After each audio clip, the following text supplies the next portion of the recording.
We are assembling more solar on American soil than ever before, but it's still not enough to meet the demand. In just 1 year, the number of factories that assemble solar panels here on American soil grew by 35%. The US is building solar modules faster than ever before and cleaning the supply chain so that more pieces of solar modules can be made at home. But as new rules from the One Big Beautiful Bill kick in, the industry is racing against the clock to make sure every part of a solar panel can actually be made in America.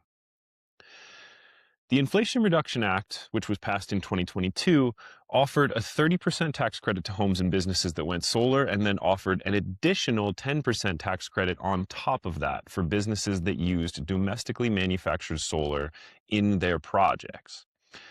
In the 2.5 years that the Inflation Reduction Act was law, companies started building domestic factories so we'd have enough American-made solar for businesses to use those panels. The One Big Beautiful Bill changed all that. It phased out the tax credits for homeowners at the end of 2025. It put the commercial tax credit, the tax credit for businesses that go solar, on a much faster phase out. And it required that businesses that go solar use more domestically manufactured parts if they wanted any tax credit at all. Starting this year, projects can lose their tax breaks if they use too many parts or technology from foreign manufacturers. This is pushing more companies to manufacture solar modules right here in the US. On the one hand, that's amazing. It means more domestic jobs and more American pride in the solar industry. But it also means that there's a mad scramble for domestically made panels and that we don't currently have the manufacturing to keep up. We are great at putting panels together in the US, but we still don't make many of the solar cells, which are the little squares that turn sunlight into electricity and make up solar modules here in the US. Most of the polysilicon, the materials that cells are made of, is still imported. In late 2025, US module manufacturing capacity hit 65.5 gigawatts, which is more than enough to meet the 44 gigawatts of domestic demand expected this year. If you want some sort of context on how much a gigawatt actually is, just plug it into your favorite AI and it will give you a delightful explanation based on, how many horses or how many homes or whatever.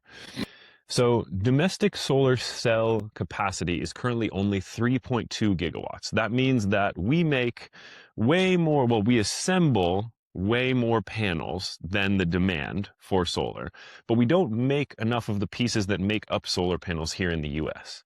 In layman's terms, we import the pieces and put the modules together here in the US. Because many of the pieces aren't made here, many of the panels don't count as American made because they are only assembled here. This may sound like silly tax semantics to you, and it is, but it's the same as ordering a puzzle from China, putting the pieces together in your living room in North Dakota, and calling it American-made.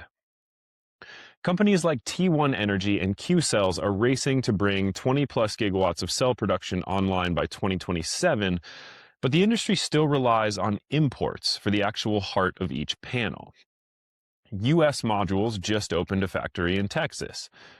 Currently, the company is keeping 100% of the panels that come out of that factory for its own projects to bypass the procurement scramble that is hitting the rest of the industry. By acting as its own supplier, parent company Carey International Group, which owns and oversees a series of solar companies, ensures that its 3.5 gigawatt pipeline remains on schedule and fully compliant with strict new federal domestic content and foreign entity of concern or FEOC rules, which are increasingly difficult to meet when buying panels on the open market. Pretty nifty solution on their part. If you can't get the parts you want in time, just build your own factory, folks.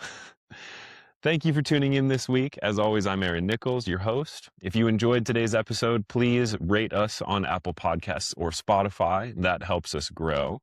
And thank you so much for your time, your attention, and we will speak to you next week.